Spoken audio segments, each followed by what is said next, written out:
We interrupt this program to bring you a special news bulletin. The Japanese have attacked Pearl Harbor, Hawaii, by air, President Roosevelt has just announced. The attack also was made on all naval and... From the NBC newsroom in New York, President Roosevelt said in a statement today that the Japanese have attacked Pearl Harbor, Hawaii, from the air. I'll repeat that. President Roosevelt... We interrupt this broadcast to bring you this important bulletin from the United Press. Flash, Washington.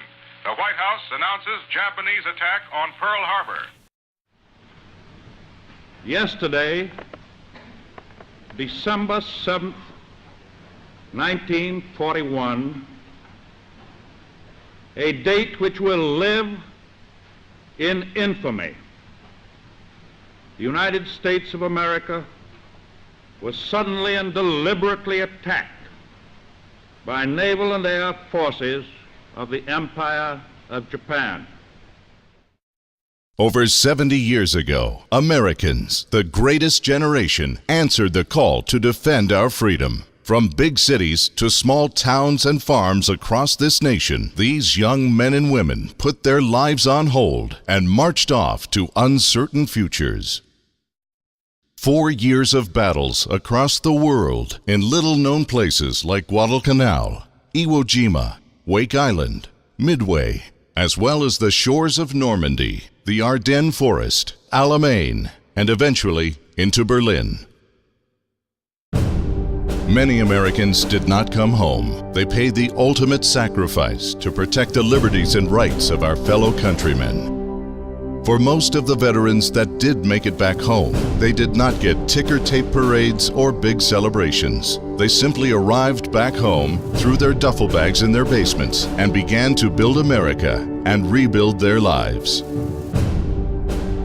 Honor Flight salutes all of our American veterans. We are proud to fly World War II veterans to Washington, D.C. to visit and reflect at the memorials built in their honor. The World War II Memorial, the focal point of this mission.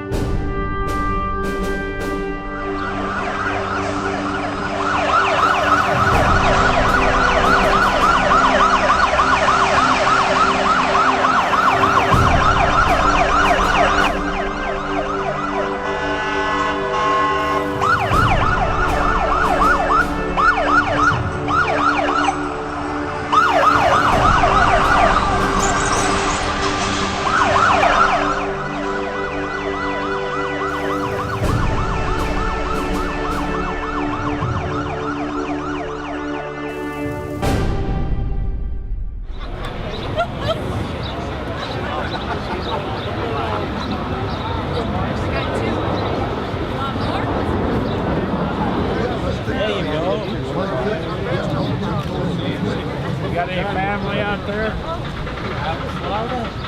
Oh, here? No, I just got this great guardian. All righty, thank you so much, Senator. It's so wonderful for you to be here. You take care of yourself. I'm here every Saturday. That's World War II. Just before you got shot up. I was in Italy last week. You were? I went back to the spot I was wounded. Enjoy your day today. Thank you for your service. Welcome to your memorial. Ma'am, thank you for your service. Welcome to your memorial. Thanks for bringing them all. Thank you for your service. Owens, welcome to your memorial. Armando, thank you for your service. Welcome to your memorial. Thanks for bringing them.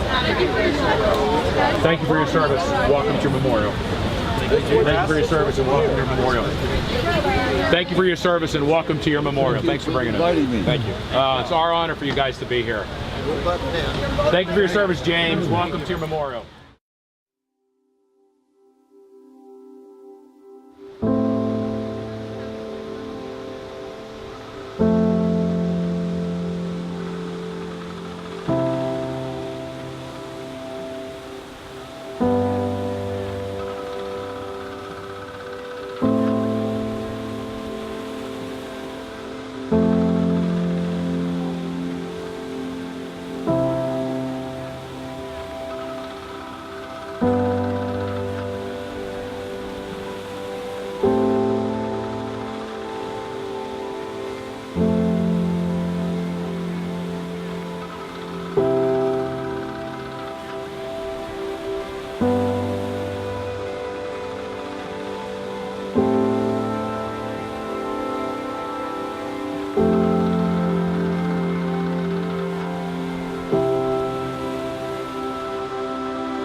How am I having one of the greatest days of my life? One of them.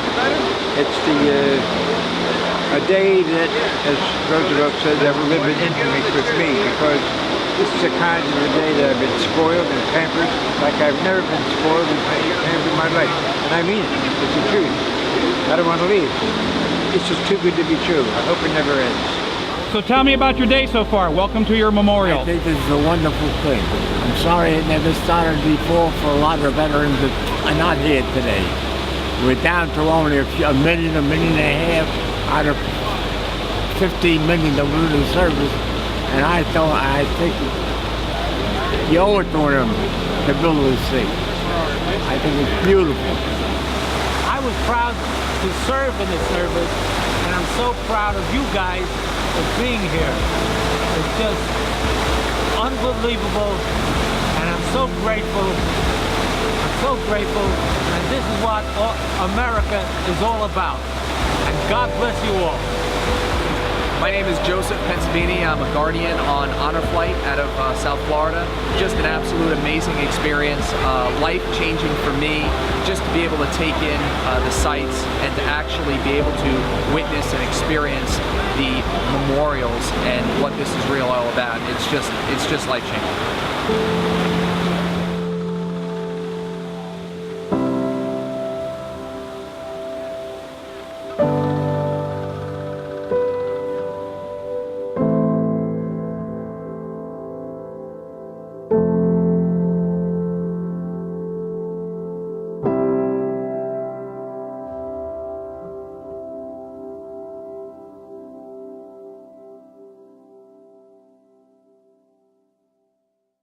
Well, I got out of high school in 1943. I was 17, and I had two brothers already in the service, and my dad had to sign the application, and I didn't think he would do it, but he did, because in those days, everybody was involved. World War II men and women of the Kansas Honor Flight, basically we have sent the bulk of them. There's 43 states involved in this. It's a national network, and we're just one of them, Kansas Honor Flights.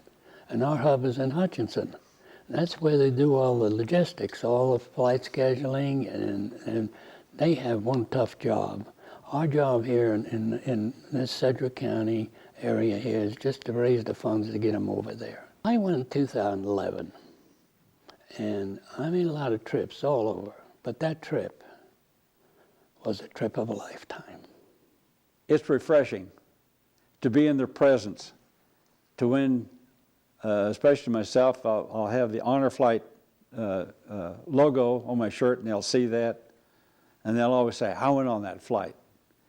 And the grin goes from ear to ear. And when we're around other people, they will always, always say, it's a trip of a lifetime. Almost verbatim, everyone will say just that. That's the best way to describe it. Because they get to go with their buddies, the men who served in their time period. And when they go back to Washington, D.C., and when they get off that airplane, and they're honored by the military. And that evening, the military they give them a banquet with full military honors. I talk to people and ask them, you know, if you have anybody in your family in World War II or even the Korean or the Vietnam War, and they would say, oh yeah, my uncle or my son, my grandfather, whoever. I said, well, have they been on the trip?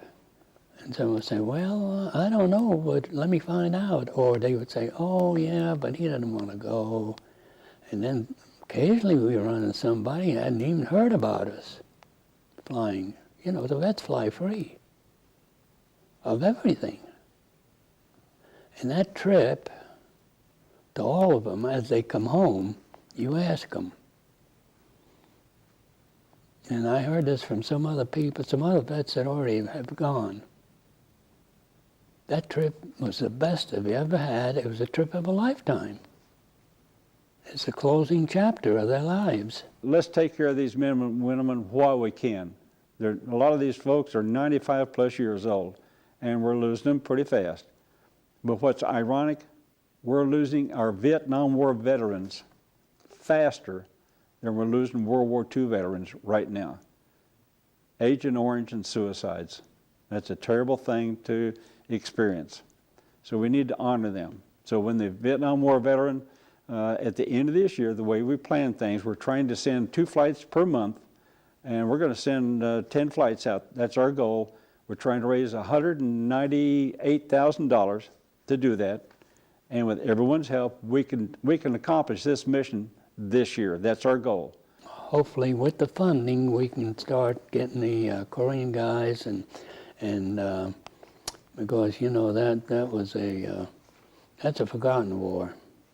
But we still got troops up there on 38th parallel. And finally, you know, the Vietnam guys, we want to give them the welcome they did not get.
See you. Hi there.